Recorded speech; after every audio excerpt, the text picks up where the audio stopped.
This is Filming with Martha Obi on NYC Radio 88.3 FM Abuja. Today on the program, we have a very, very interesting topic at hand, which is mental health. And to do justice to this topic today, we have a very, very distinguished, beautiful, highly educated personality in the studio who is going to do justice to this topic. And I'm talking about no other person than Dr. Ugochi Ikenga. It's so good to have you on the program this afternoon. It's my pleasure having me here and having you here too. Thank you so much. We feel very, very honored. I mean, and then before we start, congratulations on your recently acquired PhD. Congratulations. All right, so for one of time, we'll just go straight to the topic. Please, what is the name?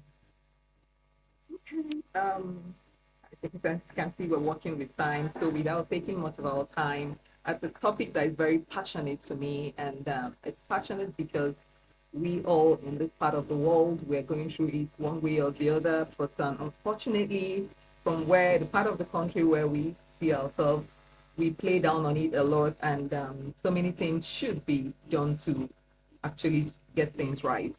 Mental health encompasses our emotional, our social, and our psychological well-being. It influences the way we think, the way we feel, and the way we behave. It's actually crucial in every stage of life, from childhood to adulthood, because it determines the way we handle stress, the way we relate to others, and the way we actually, the choices we make. That one can come to say in a very good mental position doesn't mean an absence of mental disorder. What this actually means is that you're confident. For you to say you're in a very good mental state, it means that you're confident, you're hopeful, you have a very good, maintaining good personal relationships and very good personality aura, and then you maintain very healthy routines. Without much ado, I would want to say this is, in summary, what mental health is all about. Okay. That's a very good point. Like you said, it's something that is not really, really very talked about in this part of the world. Okay, so how do you prioritize your mental health, your well-being in the daily life? For me, navigating through life alone, everyday life, one has to be strategically present. You don't just wake up and because you're up, you're healthy, you kickstart your day. You have to be intentional. Take, for instance, waking up each day for the mothers, for the women, having to think of what to even cook, what to eat is a lot of burden. If you don't take time to think about it, if you don't have your timetable, you become so grumpy and it messes the rest of your day. Something to as simple as you're going to work, you need to find out what you're going to wear. For me, I always prioritize the things I'm going to wear over the weekend. I cover the whole week. So all I need to do is I wake up in the morning, I bring out what I set aside for Monday, and I run with it. Even at your workplace, you can see most times you come to work and you're faced with so many things to do. The choice of which of the tasks should I handle first, which best way should I handle it, is actually something you need to be so intentional about. So navigating through it means you have to be present, you have to be intentional, and then you have to have this I can do spirit. That's how I navigate through it. Thank you. Okay. And then, okay. So now, can you describe a time when you have to take care of your mental health during a challenging situation? I mean, we face a lot of challenges every day. And even when you're not looking for trouble, trouble somehow looks for you. So how do you, take care of your mental health? For me, I don't wait to be faced with some challenges or some situations before I adopt the best practices or the best way to go about it. Every morning, I prepare myself for anything that can happen during the day. And how do I do that? I wake up, I set aside 5 to 10 minutes of meditation. I meditate a lot. Meditating has the way of clearing the mind and making you think straight. After that, I do a lot of deep breathing, taking some, in and out, and then I journal my itinerary for the day. That alone has covered at least 60 to 65% of my day. What I do is I take a lot of work. I exercise, I call those things mental health boosters. They are mind boosters. They set your path straight for the day. And then what I actually do again is I I don't think I can say something, a situation has come to me and it has overwhelmed me because I set my priorities right. I try to set up, do things that I can handle. I don't like things coming to me by surprise and then I tell you it has overwhelmed me. People around me always say, we never see you under some sort of distress. We never see you faced with challenges. I mean, you even asked me that today. You're like, when I came, I didn't call you to find out where I was going to park and all of that. I'm like, no, I always feel there's always a way out to everything and all. So that is me being present in everyday life. I'm a very intentional person. So for you to have be in control of your mental health, you must be very intentional. You must do some certain things right. My mom will always tell you, when you wake up in the morning, you lay your bed. Laying your bed has a way of, straightening your path for the day. You see that, okay, I'm done with this bed for now. All I need to do is to hit the streets. Everything has been set straight and all of that. I limit my social media time. That's actually one thing we need to adopt in this part of the world. You wake up in the morning and the first thing you do, you're on your phone. You're faced with so many things, so many noise out there. Limit your screen time. iPhones have a way, it has a setting. It tells you your screen time per day. That way you limit your screen time, limit the things you expose yourself to and all, because all these things have a way of affecting us and all of that. Be in the right company, always, all the time. Engage yourself in activities that keep you running and keep the mind up and running. Thank you. Wow, that's a very good one. That part of laying the bed is something, and somehow it seems every parent tends to tell us that to make our bed in the morning. That's the first task of the day. Okay, so before we go on a break, I want to ask again, how do you think organizations, for instance, NYSC, or I mean the CEO, how do you think organization can support employees' mental health and create a positive work environment? Work environment is multitasking, and so many things can just hit, the staff, the employees. So how can the organization support staff to keep them mentally healthy? Thank you so much for that question. It's actually very crucial one and very important. To the CEOs listening to me, I want to tell you something right now for free. Supporting your employees' mental health goes beyond being compassionate. It's smart business. Why do I call it smart business? An organization that the employees are happy, they feel valued and safe, the organization tends to thrive. I don't know if you've heard of Frederick Herzberg's motivation theory. Yeah, it's a two-way theory, motivation and hygiene theory. Okay. I'll tilt more to the hygiene theory. The hygiene theory are those factors that make employees satisfied and they put in their best. These are factors like salary, a good and comfortable workspace that makes them feel safe and all of that. So employees should take their time, empower their managers to have these emotional intelligence skills so that they are able to realize when their employees are beginning to burn out so that they can immediately go into and support them in any way possible. Another thing organizations don't do, and I want to encourage it today, is that they should support open discussions and dialogue about mental health.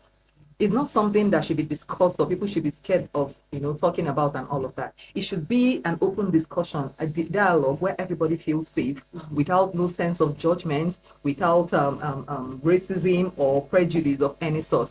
Employees should also, check in from time to time. A boss can actually walk in. A simple, how are you doing? If it's genuine, can actually make an employee feel safe and comfortable and put in their best. Yeah, another factor I want to put in, which is very crucial, is how we have the annual leave, you have the compassionate leave, you have the sick leave. I would actually plead with the CEOs to introduce what we call mental health day, even if it's 1 day or 2 days or 3 days. Why do I say this? You have situations, you could see a good staff who over time has put in her best or his best, but in recent times has begun to relapse, and you're wondering what is wrong. The person knows that, okay, I've carved the niche for myself. I put in my best at my workplace, but due to one factor at home that I can't explain, that I can't excuse myself for, I'm turning between putting in my best and thinking of that issue.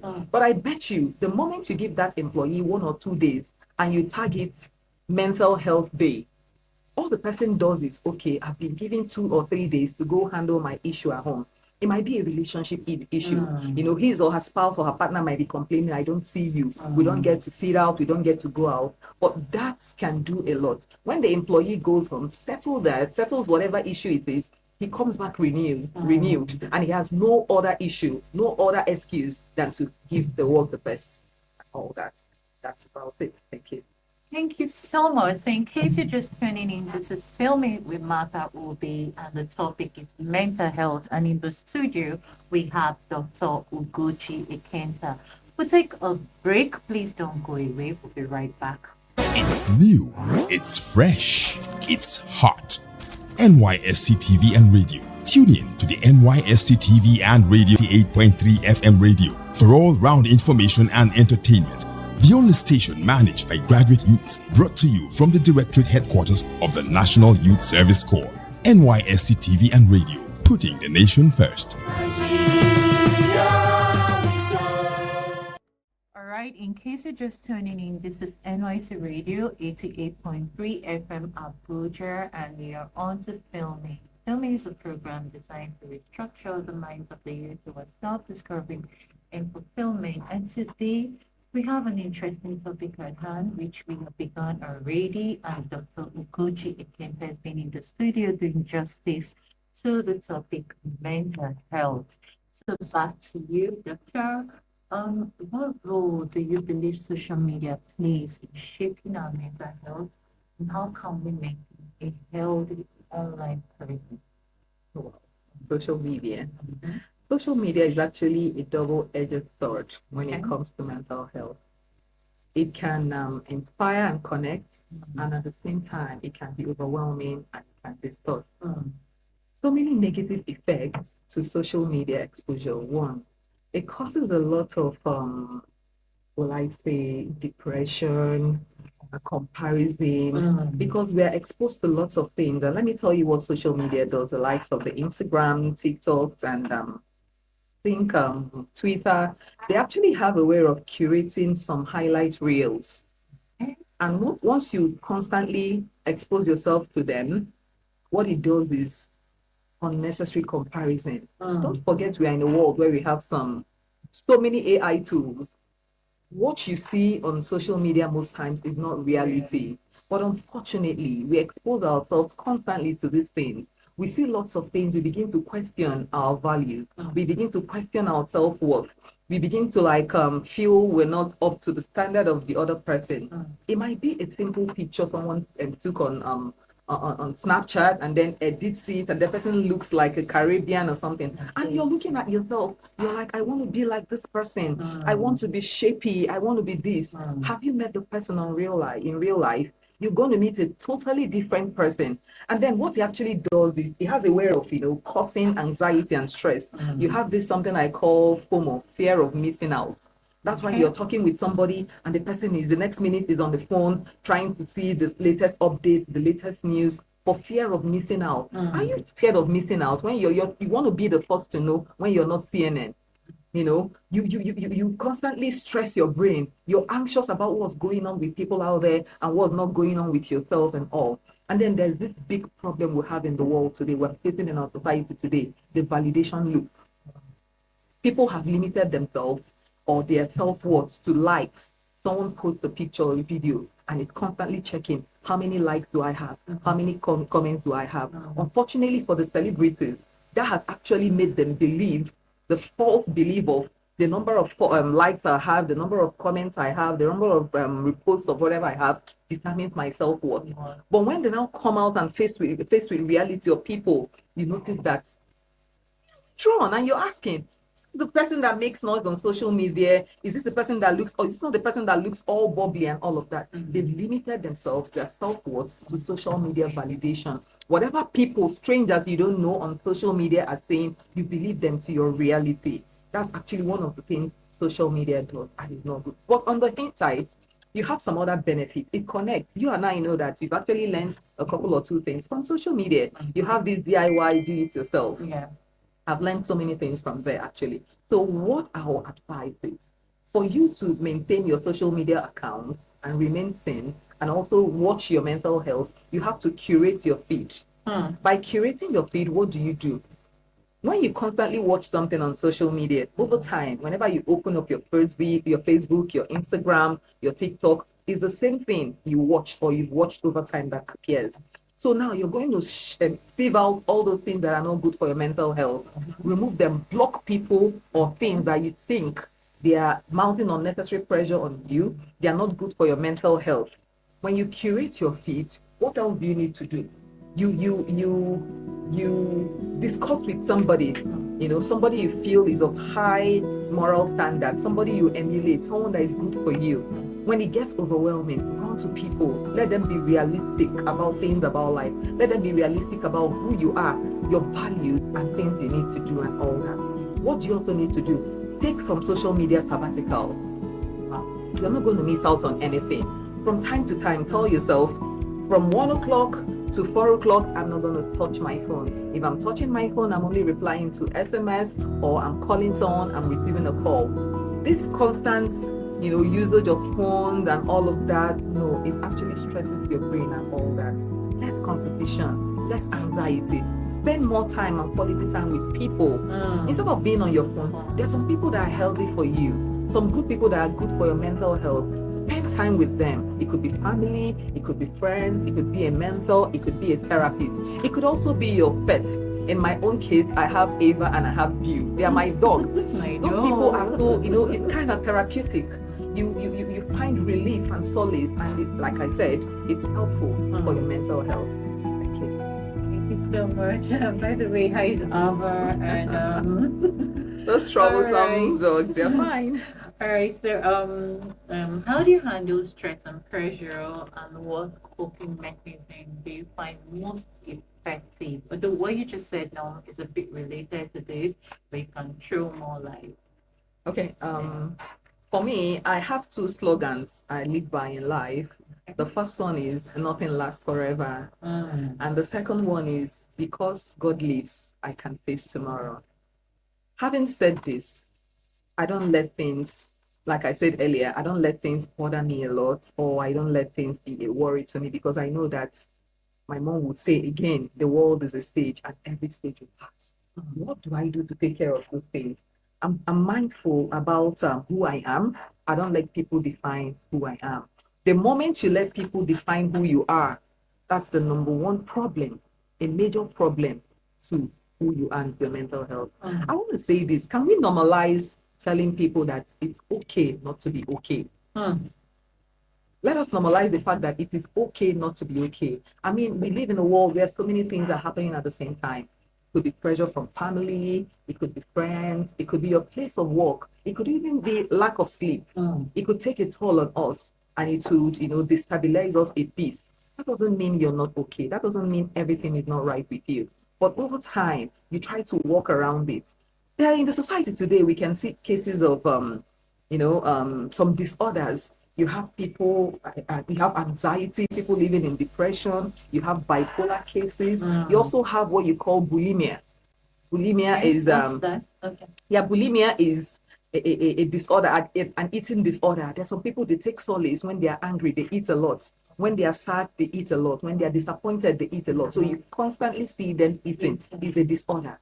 So having known all this, we actually are exposed to realizing that people are living with so many things. You're not alone. Together we can walk around this and we'll be fine. But like I said, it's okay not to be okay.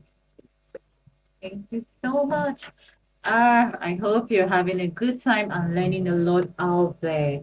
All right, so can you discuss the importance of mental health awareness and reducing stigma around mental illness?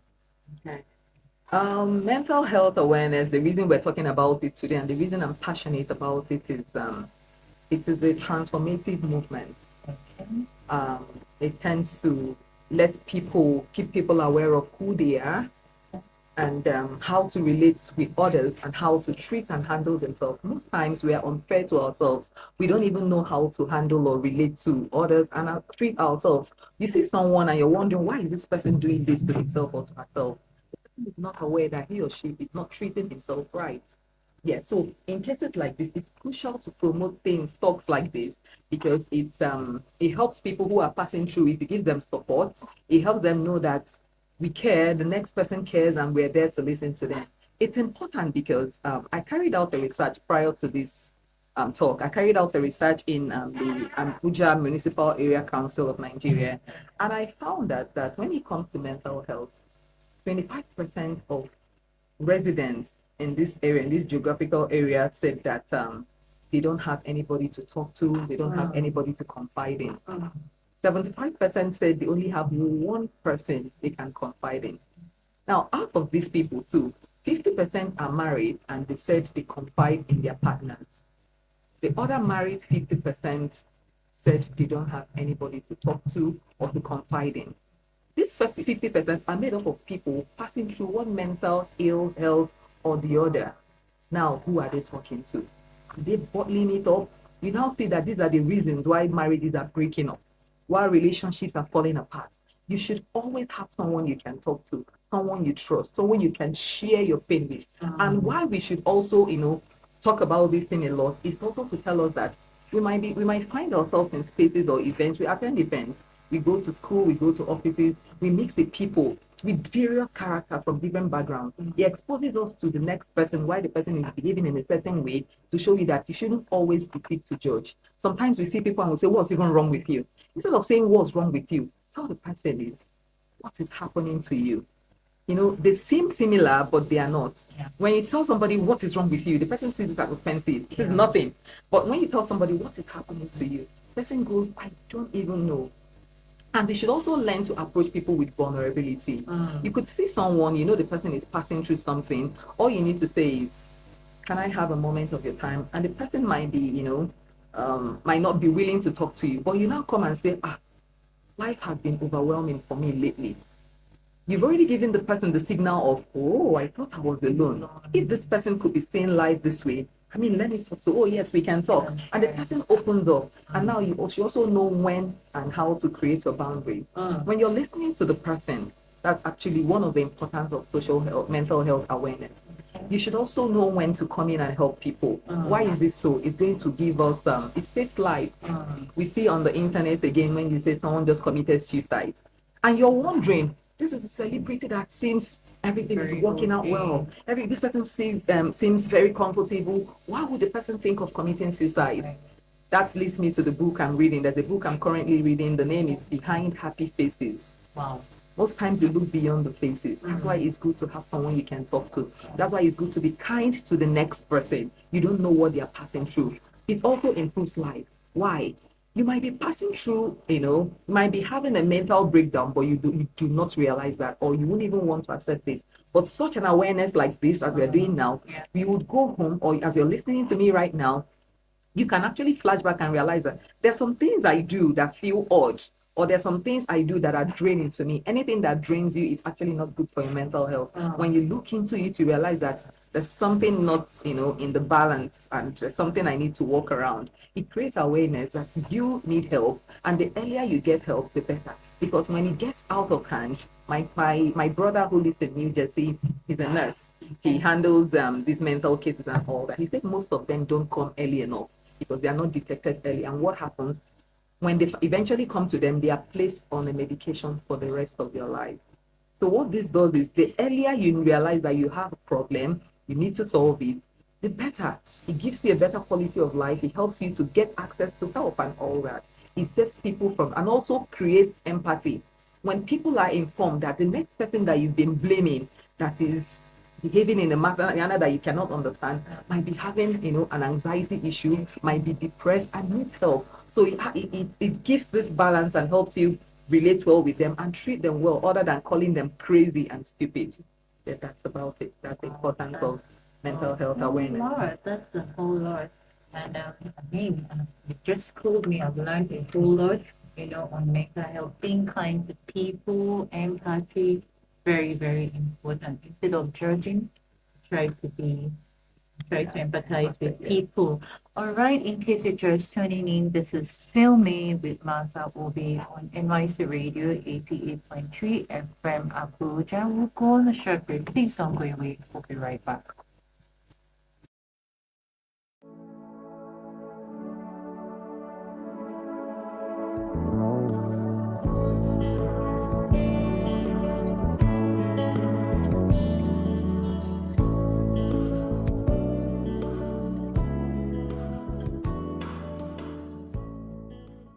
Studio doing so much justice to mental health. It's something that we take for granted here in this part of the world. And she has been here creating so much awareness and how we can actually take care of our mental health. We're rounding up the program. However, back to you, Doctor. So how do you approach conversations about mental health with friends, family, or colleagues?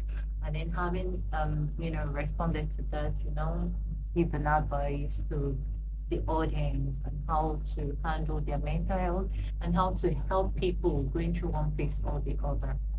Okay, thank you so much once again, Miss Obe. It's a pleasure to be here. And like I said, it's a topic that I'm very passionate about, and because I need to, a lot of people out there need help, Yeah. and most of them don't even know they need help. Now, in approaching this, mental health as a topic or as an issue is a very delicate one, yet a very impactful conversation to have. It entails a lot of empathy, a lot of understanding. You have to be curious about it. It's not just a question of like the walk in the park you're asking for asking sake. You have to show the person that you care and I'm out here to help you.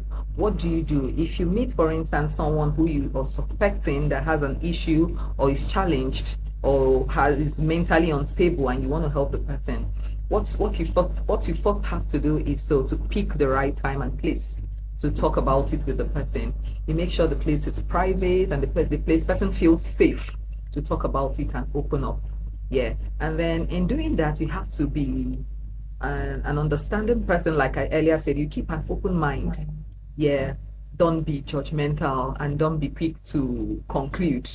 Give the person time to talk about these issues, because when the person talks about it, you're going to pick out one or two things that the person has been passing through and has not been willing to talk to anybody about. And then one other thing is that you have to lead with vulnerability.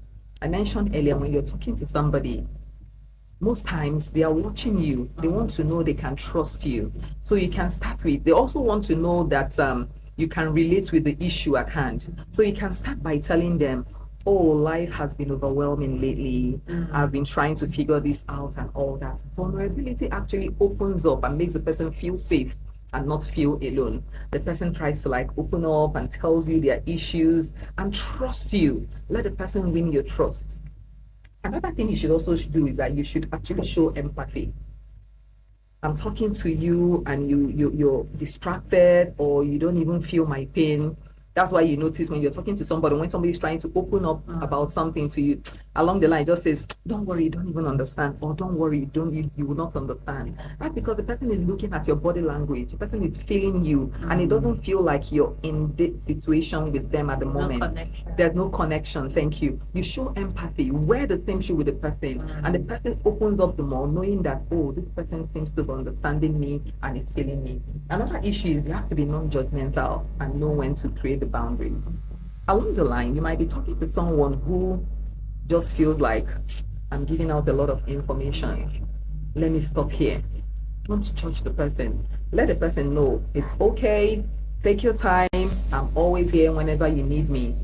But it's not a one-time discussion. It goes on and on and on and on. Let the person know that you've got the person. You're going to maintain the privacy. You're going to be discreet about it, and that you're out to help them. Then also be willing to share, professional help.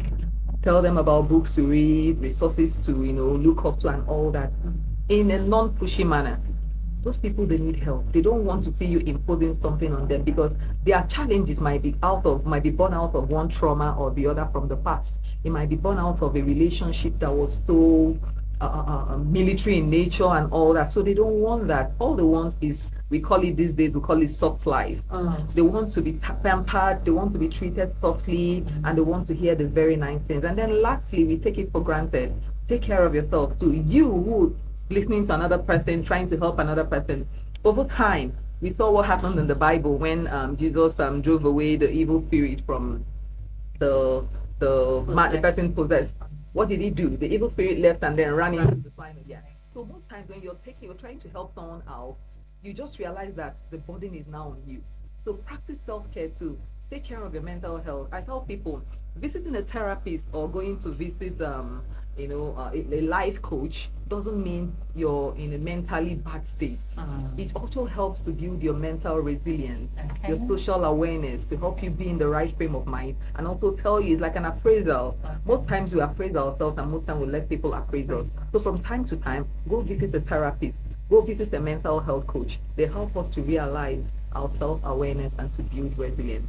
So my advice to people out there is knowing what you know today and knowing that people are passing through it in form of depression, anxiety, it could be like the one I told you earlier, bulimia, it could be even the one we call OCD. People are passing through it enough, and like I said, it's okay not to be okay. The way we relate to people, let us be kind, knowing that these are features of a mental health challenge and the person needs help. We should be aware to such things. We should be able to know when our housemates are burning out, when our colleagues are burning out, so we come in and support them. Some of them actually just need someone to talk to. Be kind. For the CEOs, lend your time. Don't always be seen seated in your office and the next time they're looking for you, you're out of the office. Walk around from time to time. Visit your employees at their workstations and ask them genuinely how they are. Instead of saying, how are you? The person will respond, fine. Tell the person, how has life been with you lately? It's a more professional and more a good question to ask, so that person begins to open up and all that. Then train people to be empathetic and train your managers, like I said, to have some emotional intelligence skills. What it does is it helps you realize when the next person is not okay, when the next person needs to be spoken to, and also build trust. We live in a world today whereby to gain people's trust has almost gone extinct. No, people just need someone they can trust. For partners, for married couples out there, how would you feel your wife or your husband is not talking to you, is not trusting you, and is talking to someone out there? I mean, the house suffers, your home suffers. Let people know that at each time, your shoulder, your ears are there for you to lend to them to talk. It makes them feel free. In my language, they say, what this means is the simple how are you can cure the sickness of someone else, can make someone feel better. Let us be kind to one another too. The world is, a lot of things are going on in the world today. You should be kind to the next person. You should be able to observe when people are going through one thing or the other and just help them. Thank you so much. Wow, it's been an awesome time in the studio with Dr. Ugochi Ikenta, and this is filming with Martha Obi. For want of time, this is where we'll be wrapping up on today's program. So we come your way again, same station, same time next week. Remain positive. So much appreciation to my producer, Mr. Liu Suleiman, of course, a very distinguished guest, Dr. Ugochi Ikenta. We hope to see more of you here in the studio. And to all the technical crew, thank you so much. And of course, without you, our beloved audience, we wouldn't even have anyone to talk to. Thank you so much. So we come your way again next week. I remain your host, Martha Obi. Have a great and lovely.